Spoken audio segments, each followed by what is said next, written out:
Today, I will teach you how to install the pedal. Use a tool to remove the screws on the connector. Do the same on the other side.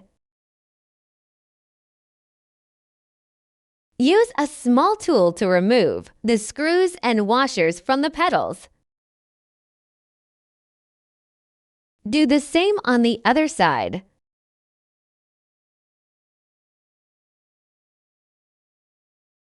Align the pedal pin with the connector holes. Press it up. Align the long screw with the hole and tighten it.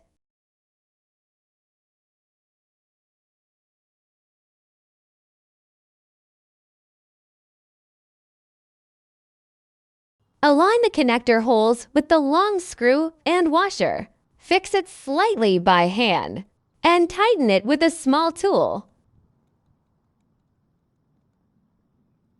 If it doesn't shake, it's installed. It can be folded up and unfolded down. Repeat the same operation on the other side. Sit on the side or straddle.